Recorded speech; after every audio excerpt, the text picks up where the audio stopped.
Welcome to In the Funnel. My name is Mark Cox. In the Funnel is a group of sales coaches and consultants that help B2B sales teams dramatically improve revenue.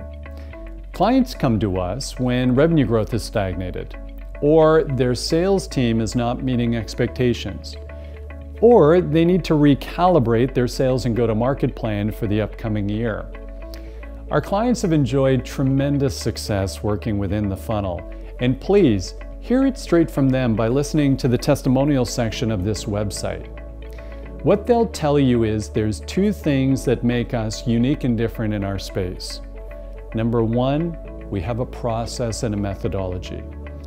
First, for understanding your current state, and then second, for building your sales and go-to-market plan for the upcoming year. The second thing that makes us unique and different is that everybody within the funnel has run a material sales organization in their recent past. We're all practitioners. We don't have any theorists or teachers, and what that means is we can get in front of your sales team and run the next sales meeting, or join them on their next sales call to close your next large prospect. All of us have a passion for professional, disciplined, process-driven sales, and we'd be delighted to talk to you if you're looking to grow revenue for your company. Please feel free to reach out to us through this website at info@inthefunnel.com or by telephone. Thanks for taking the time to watch this.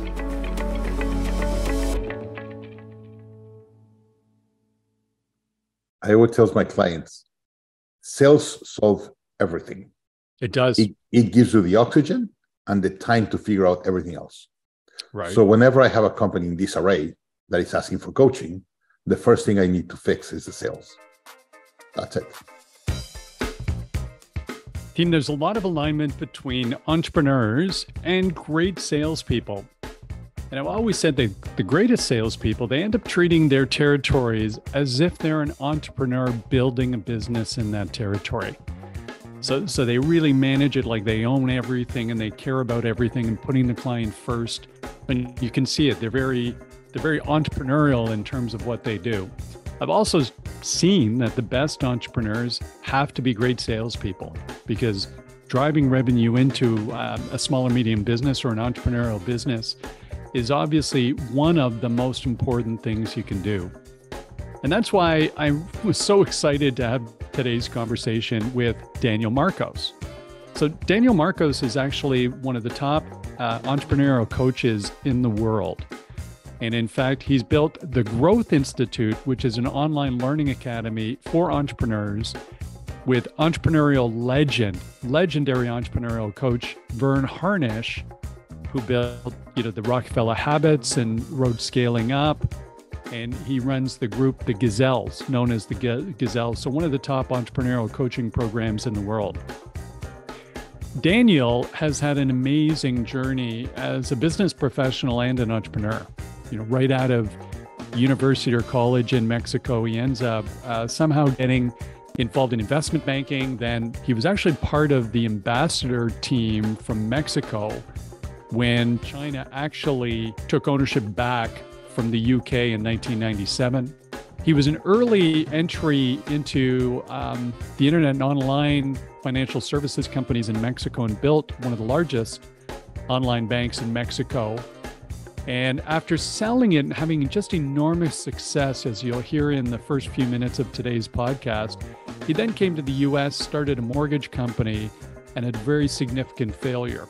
So speaking to the incredible highs of being an entrepreneur, and then some of those lows, which again resonate with salespeople. We have these amazing highs and we have these significant lows that we've got to manage through. When I learned more about Daniel's journey, I was just so amazed. I actually called out and said, hey, I think he might be, that character from the Dos Equis commercial, the world's most interesting man, to which Daniel advised me he knows that actor and he's friends with him. So it was just more proof that he is the world's most interesting man. We have a great conversation today about the importance of an online learning academy. The Growth Institute helps entrepreneurs and about 1,200 companies in a year, helps them scale their business. And he brings together, curates content for some of the top thought leaders in the world on all the different topics involved in business to do so. He's such a great guy and an authentic leader. Everything you're going to hear about in today's podcast, you're going to be very, very interested in. And in this just insane small world we all live in, it turns out he also lived about a mile away from me for 3 years back in 2018. So just shocking. We live in Toronto, and he ended up being in Toronto for 3 years. And in Toronto, he was living a mile away from me. Amazing. You're really going to enjoy today's podcast, and I hope you do. And if you do, please like and subscribe to the Selling Well podcast. Here's Daniel Marcos. Hey, Daniel, thank you so much for joining the podcast here today. It's great to see you. Same to you, Mark. Thank you for the invitation. Well, Daniel, it's so funny as we were talking before the podcast here today. It's such a small world. Of all the places, you're in New Hampshire today, but spent a little time living in Toronto. And of course, as it turns out, we were living less than a mile away from each other at the time. What a small world it is. And when it was COVID, we were all walking on the street. As you said, we probably crossed each other's paths on that street. It's exactly true. During the early days of COVID, everybody was going out for a nice long walk. First of all, we met so many pets in the neighborhood walking around. But there's no question in those early days, somehow we walked by each other, and I'm sure we smiled and gave each other a thumbs up. Yeah. How's New Hampshire today? Beautiful. Indeed, the day is amazing. I did a 3-mile walk this morning around the lake. It was awesome. So I'm usually in Central Time, and I work a lot in Latin America and Mexico. And usually they used to be in Central Time. Now they're in Mountain. So I'm 2 hours in front of most of my team. So my team's starting later today. So I usually go in the morning, have a walk, do a lot of my personal work and concentration in the morning, and then I start working with them. It feels great, doesn't it? Oh, yeah. You catch up so much, and you're so prepared by the time they come in. Yeah, fantastic. Well, Daniel, first of all, thank you so much for joining the show here today. And of course, we heard a few of these things in the introduction, but tell us a little bit about your professional journey. So I studied industrial engineering in Monterrey, Mexico. I'm originally from Mexico. I grew up in Mexico. I was born in Monterrey, raised in Mexico City. And my brother went to industrial engineering. So when it was time for me to choose college, I had really no idea. I was a pretty bad student. So I asked my brother, what are you studying? And my brother said, industrial engineering. And I was like, why? And he told me why. And I was like, sounds good. And I went in engineering. It was not necessarily the best tough decision. Course. Tough course. But I had to go through all the physics and chemistry and calculus and all this stuff that it was very tough for me. But really helped me a lot, structure in engineering mind and systems and processes that today are invaluable for what I do. It really helps a lot. Interestingly, I was an entrepreneur, and I did a lot of small companies and things that I was trying to do when I was a kid. When I was 8, I think I did my first company. I did an aquarium, and my parents had a 1-car garage in the house. And I put a wall in the middle of the garage and kept half of it as a storage, and half of it I put an aquarium and started selling fish from my house. Oh, wow. Yeah. So very, very young, and it was a disaster, of course. But I tried to do a lot of entrepreneurial stuff, and I was a very undisciplined entrepreneur. And I didn't understand what it was being disciplined until I started working. And during college, I was preparing to do another company, and my father was worried that I was going to do another company, and called my brother and said, hey, your little brother is trying to do another company and is going to get distracted from college. At least get him a job that he could have a desk and really be focused on at least doing his homework. So my brother helped me get a job at a brokerage house, stock trading company. And I worked in the floor trading stocks, and it was amazing, the learning, just because I was a kid going to college, and I started reading all the K1s and reports of the private public companies and attending their investor annual meetings and everything. Yes. And helping wealthy individuals invest. And it gave me a huge window how the world moves. And we were doing options trading in New York, and then commodities trading in Canada, and they were doing insurance trading in London. That was in my early 20s. So it was a great school. But most importantly, looking back, I learned the discipline of work. I was not a disciplined entrepreneur, but when I was working, I had a boss. I had to be there 8 to 5 and all these kind of things that really helped me learn a lot of discipline. So when I finished college, I worked in Hong Kong for 2 years. Interestingly, again, through my brother ex boss was sent to be the consul general of Mexico in Hong Kong. Wow. And Hong Kong, that was 1997. And Hong Kong was, remember, going from England to China after a 99-year lease. And they needed a much bigger team that year for the transition. So they invited me to that team for a couple of years. So I was there the day Hong Kong got to be part of China again. Holy smokes. I was in the dock saying goodbye to Chris Patton, who was the governor, the British governor. It was awesome. A great experience. Holy smokes. But most importantly, I was not expecting this, but all the big meetings of the World Bank meeting and everything happened in Hong Kong that year. So I attended meetings with Alan Greenspan as an example. I was the guy carrying the briefcase for the Mexican delegations and getting their passports. And they had meetings with all these very important people. And I was the guy standing on the back with a briefcase. How old were you at this point in time? I was 23 or so. What an incredible experience. By the way, I think your brother should be getting pretty good birthday cards on an annual basis here at this stage of the game. We're getting a foot in the door. What an incredible experience for somebody your age. It was a great experience. But after 2 years, I realized that, hey, I've done 5 years of work for someone else. I know what I want. I want to be an entrepreneur. So one day I called my parents and said, I just resigned. I'm coming back home. And my parents were like freaking out because they thought that I kind of got my way in the corporate world. And I was, no, I need to go back to be an entrepreneur. And came back to Mexico, and what I knew was finance. So I said, internet, that was 1998, 99. The internet was blowing up. There was no fintech or financial technology company in Mexico. I built the first fintech company in the country. I was the first one to put financial stocks online and doing trading and everything when I was 26. Wow. And that just blew up. Of course, I merged very early with a competitor in Argentina and a competitor in Brazil. We raised like $60 million and off to the races. So we built a 1,200 people company that I left when I was 29. We sold it to Banco Santander with operation in 9 countries. It was crazy. It was the typical, what you saw on the internet, in the news here in the US and Canada. We built the second biggest internet company in Latin America back then. Wow. So it was a lot of fun.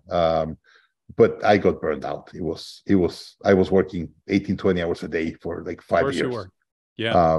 But hey, that was the moment. You were young. I was not married, no kids. You had the energy to do it. So that kind of gave me a very fast start. And after that, took some years off. I did an MBA, traveled the world with my wife. We had money in the bank, no kids, just married. And I said, like, let's travel. So we did like a year and a half of travel, had a lot of fun, and then moved to the US to try to prove myself as an entrepreneur in the US. I said, now I'm a successful entrepreneur. I thought I was untouchable. And I moved to the US, opened a mortgage bank, subprime mortgage bank in 2004. And you have to imagine what happened in 2007, 2008. I was destroyed. And it was a very humbling experience. It was really tough. Fired 75 team members in a day, went bankrupt. It was bad. Holy smokes. But hey, that's what happened with the subprime. And I was completely overextended. At that moment, I felt that I was untouchable. It could not go wrong. And I took a lot of risks that I should not have taken. And after that, I've been coaching entrepreneurs and helping leadership teams scale through education, coaching, and the rest. And that's what I do today. Half of my day I do coaching, and half of my day I'm the CEO of Growth Institute, that we build the education company that I wish I had when I was scaling my company. I think the MBAs and all the education in the world that you see is good for critical thinking and stuff, but they don't teach you how to do the real stuff, like how to hire people, how to fire, how to run meetings, how to negotiate KPIs with your team members. Like that's like talking to Mars with someone about what are the right KPIs and setting standards and all these kind of things. So that's what we teach at the Growthies. Well, we're going to talk a lot about the Growth Institute today and the tie-in, of course, to Verne Harnish and Gazelles. Yes. But I've got to call it out after that that story of your career. Over here, when you were in Toronto, you may have seen those Dos Equis commercials where they had the world's most interesting man. Yes. So I know him by the well. I don't know if they vote on this on an annual basis, but I'm going to throw your name in the hat the next time that comes up. Are you serious? You actually know the actor? I know the guy. Yes. That guy? Yeah. Oh, this is fantastic. He didn't speak any Spanish. Very, very nice guy, by the way. So one day I went to a conference and they hired the guy to give us a conversation. Yeah. But then it's important that you could take a picture with him. So somewhere in my phone, I have a picture with this guy. Brilliant guy, very fantastic. Super nice. He stayed in the conference and we went having drinks with tequilas and all that. It was a lot of fun. Oh, that just adds to the mystique here, to be honest with you, Daniel. Yes. It's just fantastic. So we're really interested, by the way, I also at kind of middle career did an executive MBA. I loved it. I think it re-triggered my growth orientation and just this passion and energy I had for learning. So I really enjoyed it from that perspective and just met some amazing people. I was so surprised, though, after going through that they didn't teach a single course on professional sales. Yep. And it was very interesting to me because one of the reasons at that stage of my career I'd gone to do an executive MBA was I was kind of on a path to perhaps be a CEO of a mid-size organization, maybe a large corporation. And I was going along this journey. I thought, well, I've got to get some financial education and maybe I'll go down, become a CFO first. And my company was so good to me that when I came back, they said, you can do anything you want. And I said, the only thing that matters is sales. Wow. So I had come back, I'd left sales to go do the executive MBA. And when I came back, nothing matters except driving revenue into the company. If you can't do that, then nothing else matters. I would tell my clients, sales solve everything. It does. It gives you the oxygen and the time to figure out everything else. Right. So whenever I have a company in disarray that is asking for coaching, the first thing I need to fix is the sales. That's it. And that's not just a problem, by the way, Daniel, with entrepreneurs or small and medium business. These issues obviously exist at the highest levels with the largest corporations as well. Because it's not taught in college and university, there is no standard set of operating guidelines and KPIs and procedures for sales. There's some great stuff out there, but it's really tough to navigate. If you're a young person who wants to go into sales today, you have nowhere to go to get certified. The old days, you would actually, when you were starting your first internet companies, you could get certified in professional sales by working for IBM or Xerox or Kodak or Motorola. Those were the educators of sales in the world. They were. Yep. And so all the top thought leaders in professional sales today, they grew up in a handful of 8 to 10 companies because they actually got a formal education, with training that was ongoing certification almost. That's how you existed in those companies. You were getting certified all the time. If you could exist for 5 or 7 years, you knew what you were doing. I've heard other people saying, hey, if you want to go into sales, you have to go into one of these companies like IBM for 2 or 3 years to really get trained and then go and do something else. Yeah.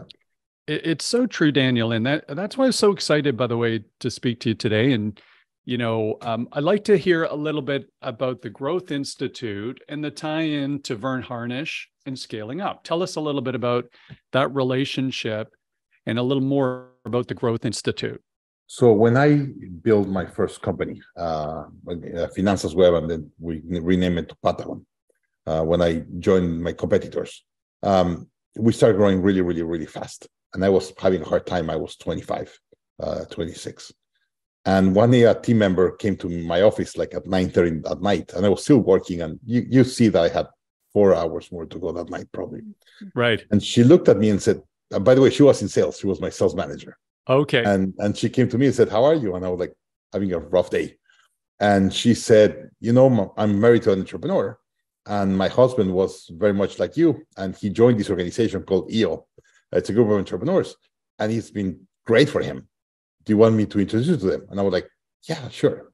So I joined EO in Mexico, and it was a game changer. I met a set of peers like me that were scaling companies and all that, and it was just game changer. And Verne founded EO, so I heard of Verne through that, and he was celebrity because he was a founder organization and teaching people all over the world how to scale. So I said, great, how can I meet this guy, Verne Harnish? And they said, well, the flagship program of the association is called Birthing of Giants. It was a program back then at MIT, Inc. magazine, and EO, and it was taught by Verne. So I applied immediately, and I was accepted in the first time I applied, and I went to 2001 to 2003. That you go to MIT for one week a year for 3 years, and they teach you a lot of stuff on how to be a CEO. That was the first time I really understood what was the relationship, what a CEO needs to do. And Verne used to run that. He ran it for like 25, 30 years. And that's when I met Verne, and he was a game changer. He really, really teach me how to be a CEO. So I came back, started running. Interestingly, what he teach then, I still have my paper that he gave me where I did all my scratch paper and my homework when I was there. Yeah. It was called Master of Business Dynamics. Okay. And that's a brand Growth Institute owns today with Verne. So Verne, it was called Master of Business Dynamics. Then when he published his book, they recommend to make a more appealing title. And during his research, he learned a lot from Rockefeller. So he called it Mastering the Rockefeller Habits. And that became a big bestseller. And after that, he changed it to Scaling Up or Upgrade to Scaling Up. And that's the book that most people know. That's the one, Scaling Up. So Verne coached me in the process when I was scaling my first company. And then I continued to take courses. I took my team to take his classes and did a lot of his events and his summits and all that. And when I went under with my mortgage company, 2007, 2008, I was having a really hard time. I got depressed. It was bad. So I talked with one of my entrepreneurial friends from EO. And after my call, some days later, he had a call with Verne and told Verne, hey, by the way, Dan is having a really, really hard time of what's happening. So Verne called me on my home and said, how are you? And I was like, why are you calling? Well, I've heard you're having a hard time. How can I help? And I cried on the phone and I complained. And it was a very rough half-hour call. And then at the end, after by complaining for half hour, he said, okay, what's next? And I was like, what do you mean? I have all this debt. And I was like drowning in a glass of water. And he was like, no. You're an amazing entrepreneur. What are we going to do together? I was like, you're crazy. Like, I cannot, I'm going to go back to get a job and pay for my kids' school and all that. And he said, no. You have to coach. You could be a great coach. Why don't you become a coach in Latin America? And I was like, Verne, I really need a stable salary. But most importantly, I cannot even pay you for your training and everything to get it certified. And he said, don't worry. I'll even send you a plane ticket. I'll finance all your training. Because, and by the way, this is very interesting. So he said, okay, go to Mexico, go back to Mexico, get a job. But he said, how are you going to pay the debt that you had? So when I closed the company, I had $1 million in debt. Okay. So Verne said, how are you going to pay the debt? And I had no idea. I'm not even thinking about that. I'm just thinking how to put food on the table and pay the kids' school. And he said, why don't you coach on the weekends? And all the money you get from coaching on the weekends, you apply towards paying the loan. Wow. And I was like, that's a great idea. So he financed my training, so even sent me a plane ticket to go and get certified. And I started coaching, Scaling Up and Rockefeller Habits back in Mexico, 2009 and 10. And in 6 months, I was making more money on the weekends coaching, Scaling Up than on my full-time job. So I resigned and became a full-time coach with Verne. And after 4 years of being a coach, I was doing very well financially. I already bought a new house and I was in a much better financial place.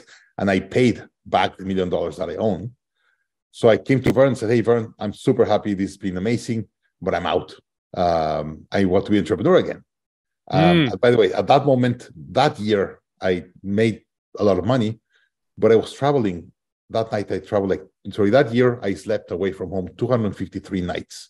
Wow, because you're going to different cities to do the training for Scaling Up. I was traveling to a different country, Latin America, all over. I was the head of coaching for Latin America, and I was coaching the big family businesses all over Latin America. So every week, I was going to 1 or 2 different countries in Latin America. and that ramp up a lot of miles, a lot of nights away from home. And that's when my second son was born. And my wife said, you have to choose of being a father or being a coach. Right. So I came to Verne and said, Verne, I'm out. I really need to be a father and be more home. But most importantly, I want to be an entrepreneur again. And he said, no. Whatever you want to do, I'll put money. Let's partner and do it together. So we decided to build Growth Institute. And Growth Institute today is a partnership between Verne and I. Now we have a couple of investors, friends that have put some money, but it's really a company that Verne and I founded and been scaling for the last 10 years. And precisely, it was the discussion, how can we get everything we teach companies in a more leveraged way? And most importantly, be able to do it all over the world in a price and format that makes sense for more companies. And today, as an example, I used to coach probably 20 companies, 25 companies every year. That was my reach. I didn't have capability for more. Today, we teach around 1,200 companies every year with Growth Institute in 70 countries around the world. So the impact has been very, very strong because of leveraging technology and thought leaders and everything that we do. There's a couple things to double click on there, Daniel, that is just so interesting. So first of all, your journey of just really insane success before your 30s in terms of the things you've done and what you'd achieved, being part of that diplomatic team, go in China, then building the first internet businesses that explode, and then having that adversity and failure. And one of the challenges we've got in professional sales today is we have a higher than average degree of mental health issues in professional sales. So the nature of our world, the ups, the peaks, the valleys, the fact that our scorecard for performance is public domain all the time, yes. Right? We always know the score. Yeah. So many of these, and I think the last one is, certainly the fact that we do something where the vast majority of the result is dependent upon someone else's behavior. We don't have total control. We can only control up to a certain level. And then somebody else is, company's going to give us the business or not, and so forth. So I think these things all add to this instance of higher than average mental health. It's such a big issue, actually. In Toronto, one of the main areas that in the funnel is going to be focusing our charitable giving on this year is called CAMH. So it's the Center for Addiction and Mental Health, because this is such a prominent issue in professional sales. But it's amazing to me how consistently I hear from some of the most successful people in the world that they've been through that peak and valley. And the peaks are just so incredibly high. And the valleys are so incredibly low. Like literally you would have been in, the top 5%, 1% of wealth in a country at one point in time. And 4 or 5 years later, you're bankrupt. Like it's just amazing that this journey, and then, that we're all human and we feel the impact for it. So really important thing, I think, for everybody listening today to sort of process that. And sometimes it's helpful context when we're experiencing one of those valleys. By the way, I recently read a book called Peaks and Valleys. It's very worth it. I love it. Wow. Who's that by? Do you remember? He's the 1 Million Manager guy. Give me 1 second. I'm bringing it out. Ken Blanchard. Blanchard. No, it's not Ken Blanchard. Sorry, not the 1 minute. Give me 1 second. Peaks and Valleys. Spencer Johnson. Spencer Johnson. Yeah.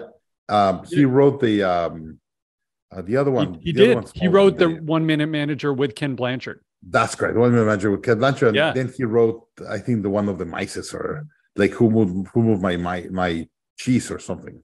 Who moved my cheese? Yeah. Yes. Brilliant guy. And it's a 2-hour. By the way, the audio is very, very good. Great story of peaks and valleys. And what they said, kind of the message is, what you do in your valleys determines your peaks, and what you do in your peaks determines your valleys. And there's a very famous quote in the financial world, that your highs are higher and your lows are lower. Yes, you're in that channel, it's going up, but always the highs are higher and the lows are less low than the one. So you continue to go up.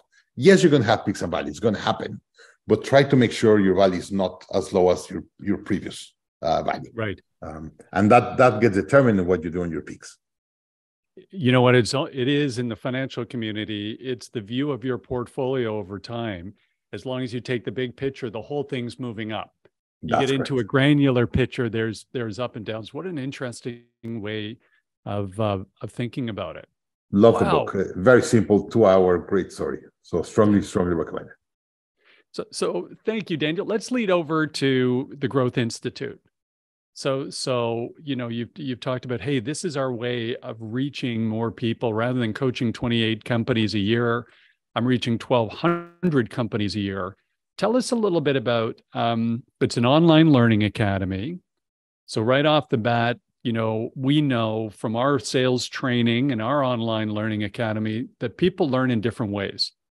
So some people need to be in a room. They need to see some people like to read books. Some people don't like to read books. They'd rather listen to a podcast, which is why we do this.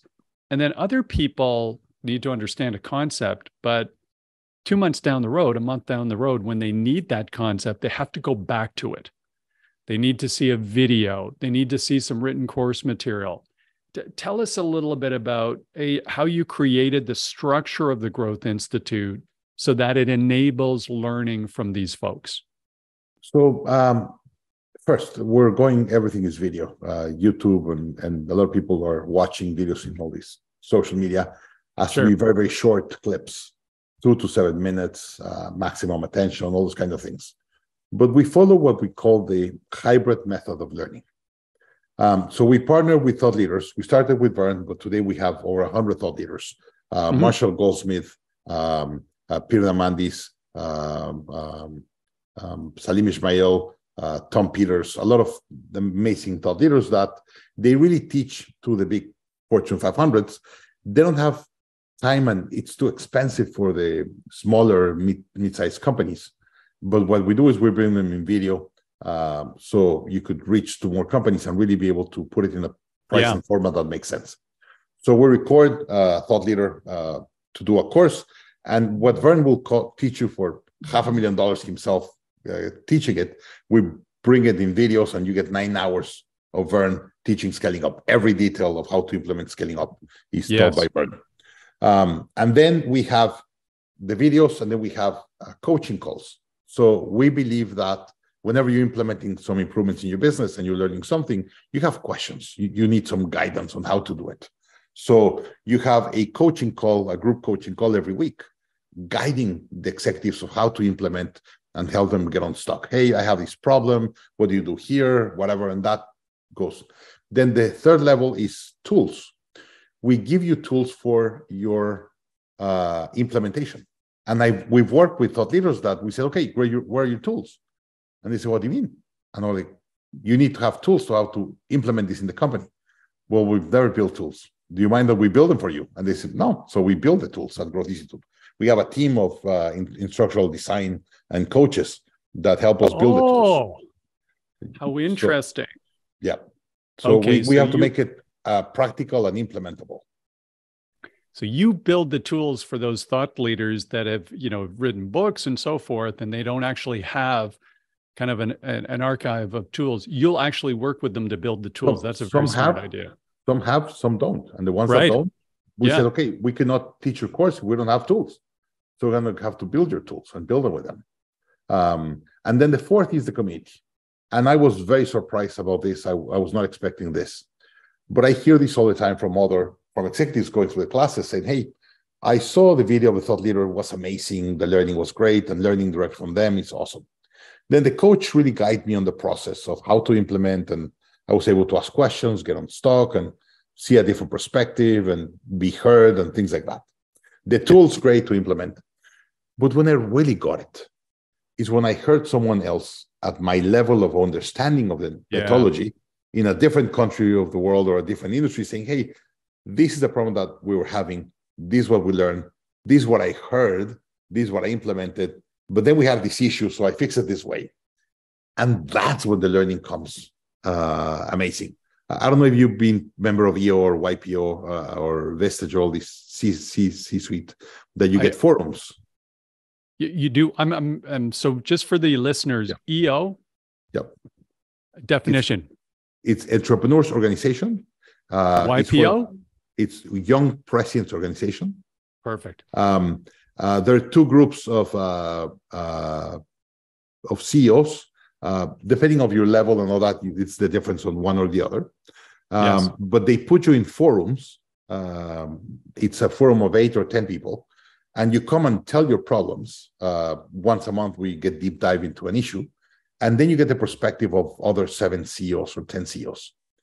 And by the way, the problems that they have are most likely I have them. I don't even know I have them, or it's not that important at the moment. But when I hear when someone else is coaching another CEO, like, wow, that's exactly what's happening in my business. And I learn more when I'm helping someone else, because we're all helping them, seeing it in a different perspective than when they're helping you. And that's what happens in the class.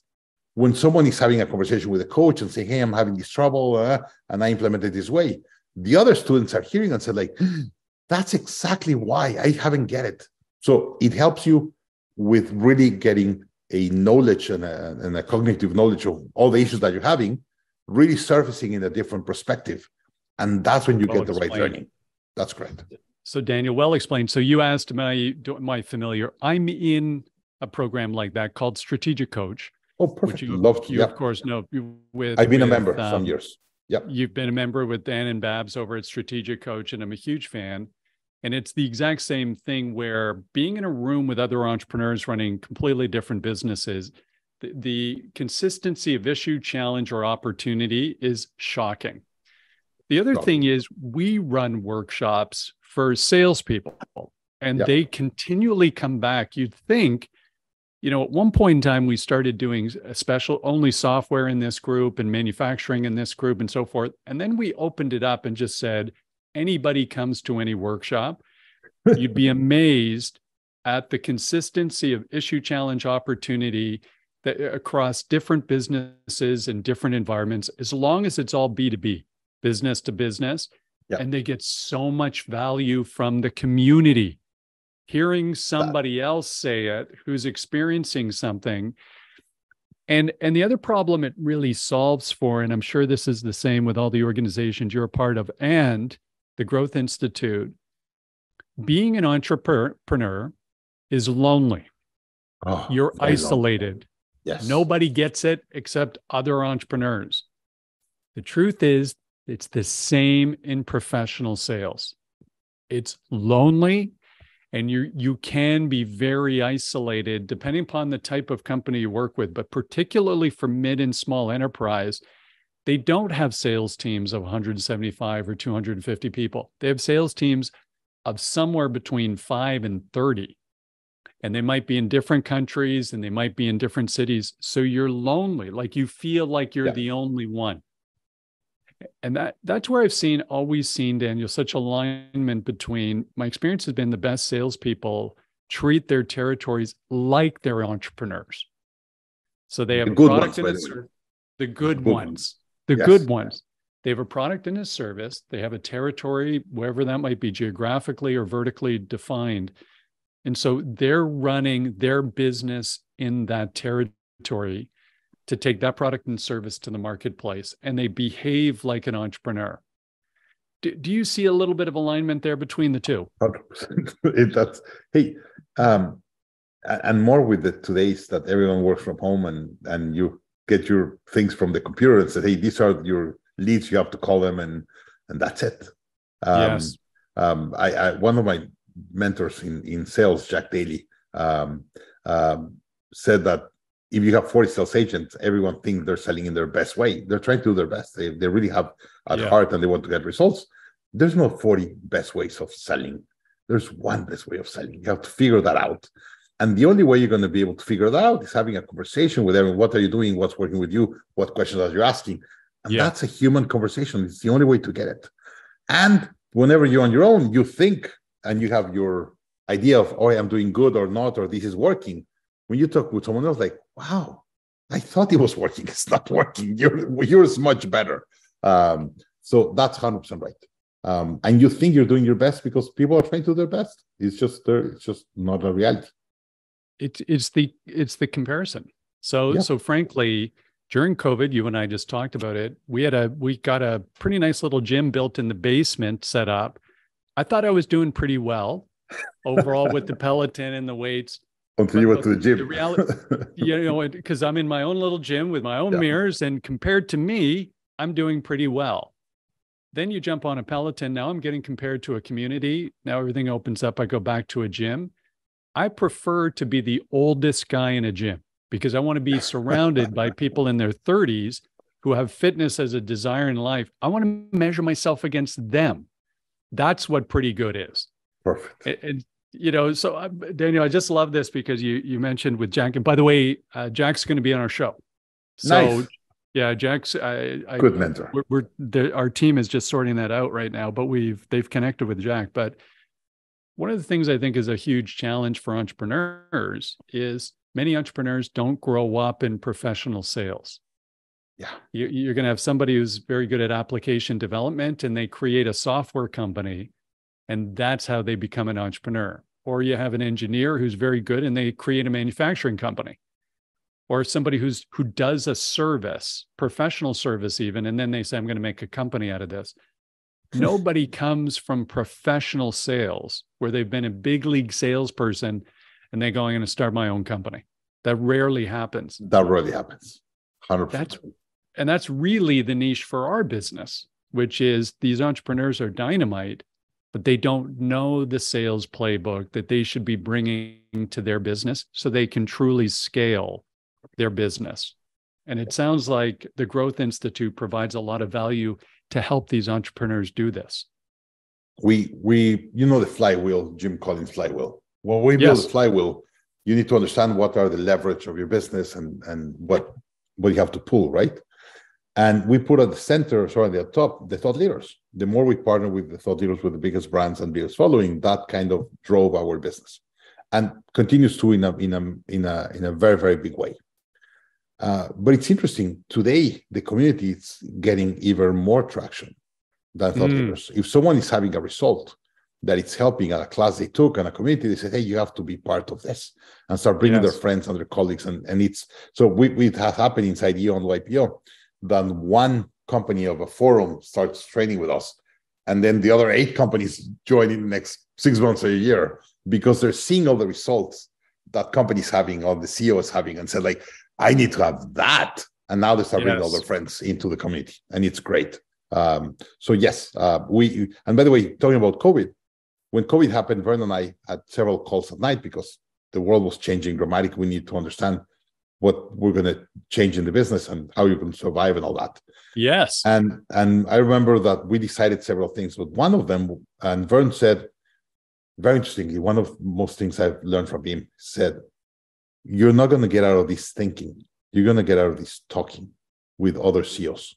Yeah. You have to increase your talk time with other CEOs to really understand what's happening all over the world and how we're reacting.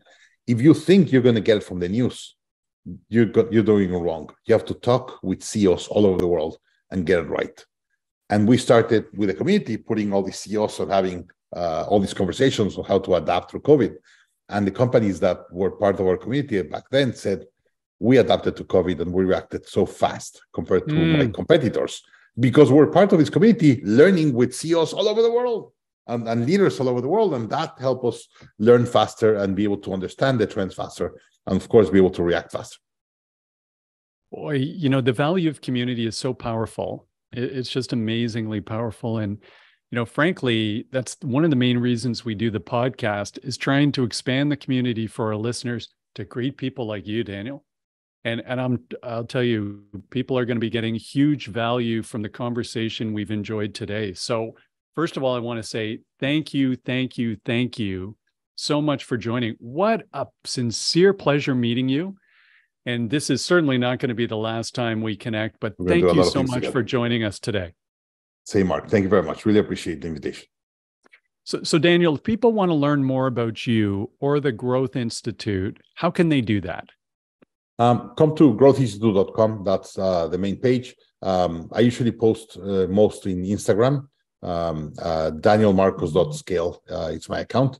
You could contact me through that, and I respond personally to all my chats. So if you want to reach out personally to me, go to Instagram, and I will respond there. And I put a lot of content there. And in YouTube, I have a personal channel on YouTube, and I have Growth Institute channels, and we continue to put a lot of free content in YouTube, helping companies and leaders of fast-growing companies do two things: scale your impact, do what you do in a bigger way and more efficient way, and also reducing the drama. That's one thing that that indeed our big hack is help 10 million leaders to be able to scale their impact and reduce their drama. We believe building the right systems and processes in your company will help you reduce all the unexpected things, and although the unexpected things create drama. So if we're able to get more control in your business, help you get more control in your business, get the right systems and processes, you're going to be able to scale faster, and of course reduce the drama and enjoy the ride of being an entrepreneur and a leader in a C-level company. Well, fantastic value. And folks, all of those resources that Daniel just mentioned, they will all be in the show notes for today. And I'm going to encourage you to go and check all of them out. Just incredible value from the conversation today, Daniel, and thank you so much. And team, thank you so much for joining the Selling Well podcast today. As always, our mission here is to improve the performance and professionalism of B2B sales. And in doing so, we really want to improve the lives of salespeople. And there's no question in my mind, I've learned a ton today from Daniel. I'm going to be better off. We really hope you are too. So if you like today's podcast, please like and subscribe to the Selling Well podcast and tell your friends. That stuff really matters to us. However, if there's other ways we can be improving this podcast, we really want to hear from you. We love constructive criticism. And so you can reach out to me personally, Mark Cox at inthefunnel.com, and share your ideas for us improving the podcast. And like Daniel, I respond personally to every single piece of advice we get. So thank you for taking the time to do it. In the meantime, I wish everybody well, and we'll see you next time on the Selling Well podcast.